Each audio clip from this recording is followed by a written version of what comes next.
അനന്തമായി പരന്നു കിടക്കുന്ന മഹാസമുദ്രം.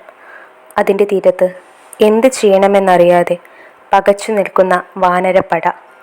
സീതാദേവിയെ കണ്ടെത്തുക എന്നത് അസാധ്യമായ ഒന്നാണെന്ന് എല്ലാവരും ഭയപ്പെട്ട നിമിഷം.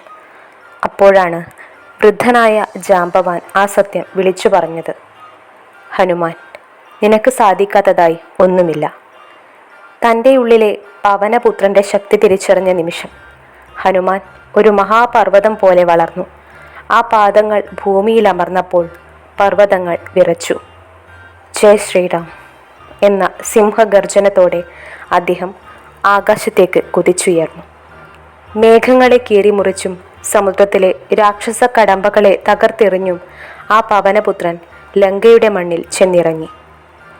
സ്വർണമതിലുകളാൽ ചുറ്റപ്പെട്ട ലങ്കാപുരി. അവിടെ അശോകവനത്തിലെ ഒരു ശിംശിപാവൃക്ഷത്തിൻ്റെ ചുവട്ടിൽ ഹൃദയം തകർന്ന് കരയുന്ന സീതാദേവി. തൻ്റെ പ്രഭുവിനെ ഓർത്തുള്ള ആ കണ്ണീർ കണ്ടപ്പോൾ ഹനുമാന്റെ ഉള്ളം പിടഞ്ഞു. മെല്ലെ മരത്തിന് മുകളിൽ നിന്നിറങ്ങി വിനയത്തോടെ അദ്ദേഹം പറഞ്ഞു, അമ്മേ, ഞാൻ രാമദൂതനാണ്.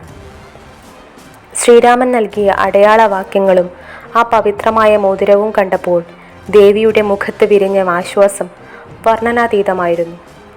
രാമൻ വരുമെന്ന ഉറപ്പു നൽകി ദേവിയുടെ ചൂടാമണി ഏറ്റുവാങ്ങി മടങ്ങാനൊരുങ്ങുമ്പോൾ ഹനുമാൻ ഒരു കാര്യം ഉറപ്പിച്ചു.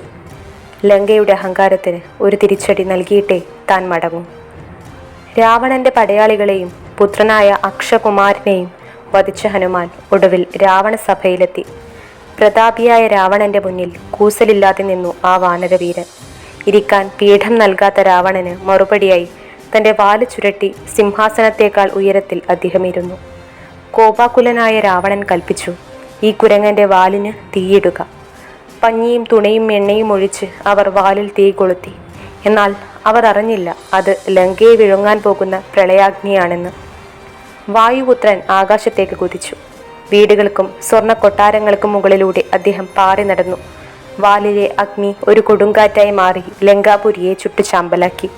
ആ തീ അണയ്ക്കാൻ സാക്ഷാൽ വരുണദേവന് പോലും ഭയമായിരുന്നു. അഹങ്കാരത്തിൻ്റെ സ്വർണ്ണ നഗരം വെണ്ണീറായി മാറുമ്പോഴും സീതാദേവി ഇരുന്ന അശോകവനം മാത്രം സുരക്ഷിതമായി നിന്നു. തിരികെ മഹേന്ദ്രപർവ്വതത്തിൽ കാത്തുനിന്ന വാനരന്മാർക്ക് മുന്നിലേക്ക് ഹനുമാൻ പറന്നിറങ്ങി. എല്ലാവരും ആകാംക്ഷയോടെ കാത്തിരിക്കുകയായിരുന്നു. ശ്രീരാമന്റെ മുന്നിലെത്തിയ ഹനുമാൻ വിനയപുരസ്സരം കൈകൂപ്പി പറഞ്ഞു, കണ്ടു ഞാൻ ദേവിയെ. ദൃഷ്ട സീത. സീതയെ കണ്ടു എന്നല്ല, കണ്ടു എന്ന് ആദ്യം പറഞ്ഞതിലൂടെ ഭഗവാൻ രാമന്റെ ഉള്ളിലെ ആധി അദ്ദേഹം നിമിഷനേരം കൊണ്ട് ഇല്ലാതാക്കി. ഭക്തിയുടെയും ബുദ്ധിയുടെയും പരാക്രമത്തിൻ്റെയും ആ ഉത്തമ ഉദാഹരണമാണ് ഹനുമാൻ സ്വാമി.